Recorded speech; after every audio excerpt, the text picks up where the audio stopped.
experimenting more and more with drawing attention to moments where I get it wrong, because I think they make for more sparkling episodes, and I'm more and more tending towards the idea that I should make episodes where I spruik stuff I don't believe in. Like, let's say I think one thing and another person thinks another thing. I'm more and more thinking it makes for a more sparkling episode if I argue the other way, argue the other person's point of view, because it doesn't sparkle when you try and put your own point of view across. I think everyone does that.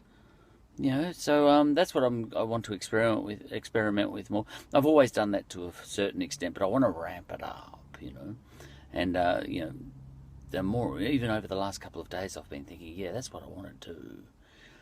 Let's say I hate commies.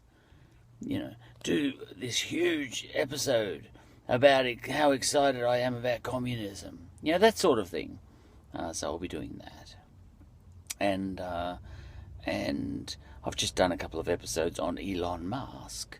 And last night, and this is a case in point, there's something I was interested in last night, a tiny little detail of something I heard, and there was something something that the person I chat with a lot was interested in, and the thing that my dialectic partner was interested in, I blew it off. Which was really rude, really bad manners, because she noticed somewhere along the line that Elon Musk, and it was a really clever observation she made, Elon Musk has had a child and named it something weird to look at, but then she picked out that the look of that thing that he named his kid, it was all in hieroglyphics really, the look of it was, a name, Kyle. A simple name called Kyle. I didn't spot that. I was just looking at the hieroglyphics, I was fascinated by the look of the hieroglyphics. Anyway, she has noticed this thing, I think, and I think she's right, but I didn't notice that. Anyway, she said, I think that looks like Kyle. I forget how she put it, and I said, and I simply said, no idea. Just blew it off. Wasn't interested because I was still looking at the detail of the hieroglyphics, and I looked at the end of the hieroglyphics, and it had A12, and I saw somewhere. Oh no, I saw that Elon Musk himself had said the A12 there comes from a certain aeroplane, which is, and I had a look at the aeroplane. I had to Google it because I forgot. I didn't know what it was called, but when I looked at it, I said, oh yeah, I know that aeroplane. He's an aeronautics obsessive, and this aeroplane is the aeroplane of choice for an aeronautics obsessive, and I got excited by that. One tiny little detail of these hieroglyphics, I got excited by that. And by this stage, I'd blown off this other sort of interesting observation that my dialectic partner had noticed, rude, totally rude, and that's what makes an episode like this sparkling, me noticing that I've been rude and putting it out there. Now, what was the hieroglyphics? I started banging on about the hieroglyphics, and I said, well, where did he get that, the A12 on the end of this kid's name, Kyle, his name is, as in South Park, and I said, well, I think he got that A12, well, he said he got that A12 from this amazing aeroplane, which clearly he did, but that's not the point. Her original point was that the entire set of hieroglyphics spelt out Kyle. And I think she might have been bored with the fact that I was pulling apart the individual, where he got the actual hieroglyphics from, which is a completely separate thing. And here's me banging on and on. Oh, this reminds me of, like if my dad You know, if he wanted to give me a weird sort of spelling for my name, he would have called me 727. Because my dad used to fly 727 aeroplanes, you know, and all that sort of stuff, you know. He might have called me Mustang because he loved the Mustang aeroplane too. This sort of thing. I'm getting into this detail. Completely a different topic. And I think she, you know, I wouldn't be surprised if she was getting frustrated by this. And then, you know, after I'd finished my waffle, you know, rant, you know, she even said, you've just, you know, I started on one thing and you've ranted about something else. And I said, yeah, and then just kept ranting, you know. I reckon he got it from that. Blah. Well, he said he got it from that, and which he did, you know. You know, fairly clearly.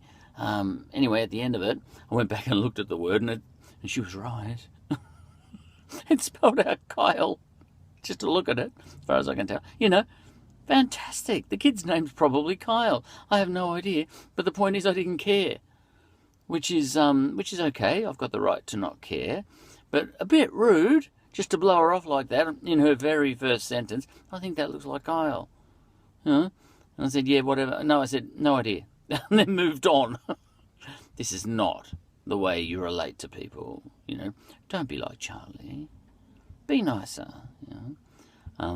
Now the look of the word. Now that's an interesting thing. People do that all the time in real life with number plates, I noticed, you know. So Elon Musk has kind of done a number plate thing.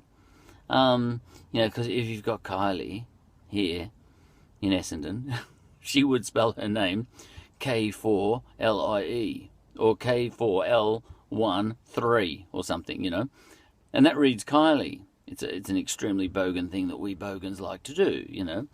Hey, my name's Kylie, and I want to tell everyone, you know, and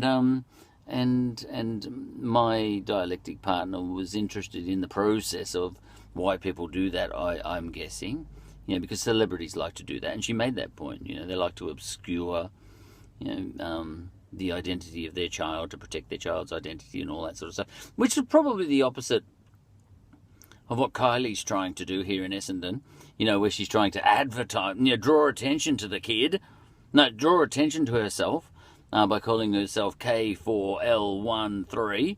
You know, the act of obscuring your name in that case, well, you're not, are you?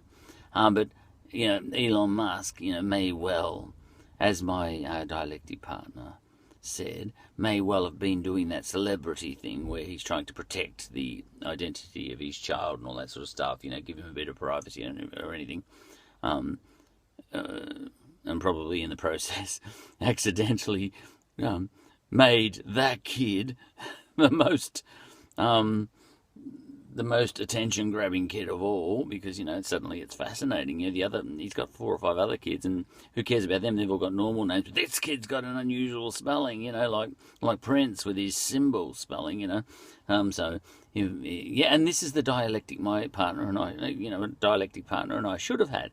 She should have said, Kyle, I think his name's Kyle, and Elon Musk, for celebrity reasons, is trying to obscure. And rather than go off on a rant about the Lockheed E-12 aeroplane, a picture of which I will use as a thumbnail for this episode, and rather than, you know, have manners and chat about that, you know, see what I should have said, oh, yeah.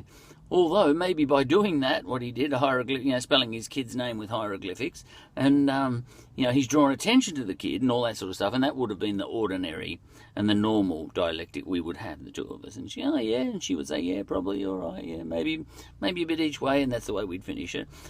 And I went off and started talking about 727s and Lockheed A-12s and all that sort of stuff. Anyway, Elon Musk, yeah. He's done a Kylie and called his kid Kyle, maybe. We don't know. Because he's being all celebrity. Yeah, he's being all, you know, elusive. So, you know, this is the chat I should have had with my goddaughter last night. And I went off on my own tangent, on my own rant, as I always do. And as I did last night again, that would have been a frustrating experience for her. God, I'm a prat. I really am. And I mean that, I'm a prat.